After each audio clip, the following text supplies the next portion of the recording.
Hey everyone, it's Anthony, one half of Mayhem in the Desert, and today's Las Vegas true crime story is about a mysterious 1997 murder that may involve one of the bodies that has been found at Lake Mead this year. So let's go ahead and get right into the case of Robert Rowe.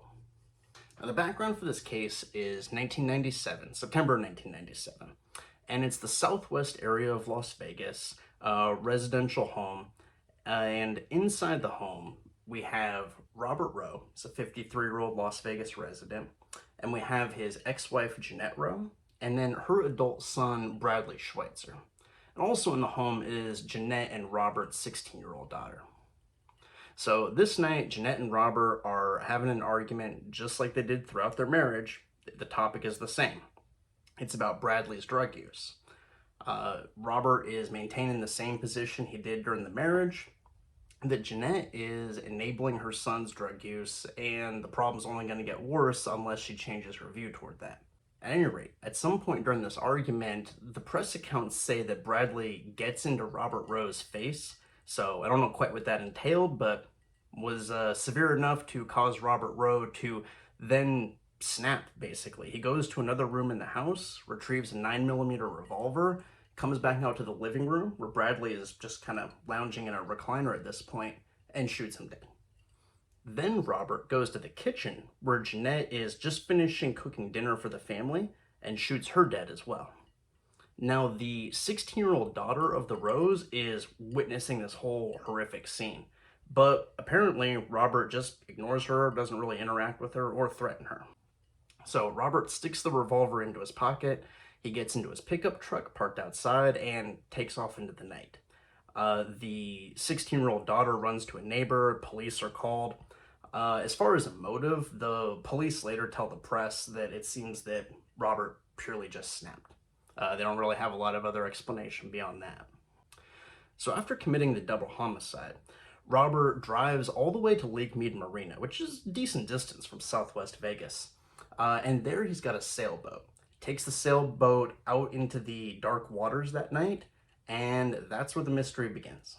It's 2 days later when investigators finally find the sailboat just bobbing listlessly in the water, no anchor or anything, about 15 miles from the marina, so again, decent distance.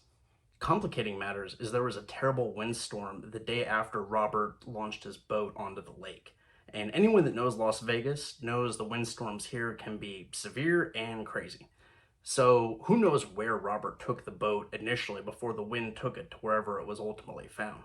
Now, investigators, they combed the boat, no sign of Robert, no sign of the revolver, and no sign of any provisions, supplies, food that would indicate Robert intended to go on the run or make some kind of an escape. Also, no body was found.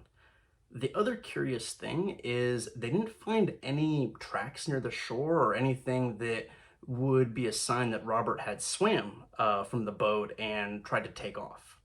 It's just purely a mystery. The area where Robert went missing in Lake Mead, the waters are about 300 feet deep back then, so investigators decided not to expend resources combing the bottom of the lake at the time. So as we're filming this in December of 2022, they found about 5 bodies at Lake Mead due to the water receding, and we wonder if any of those unidentified remains might be that of Robert Rowe.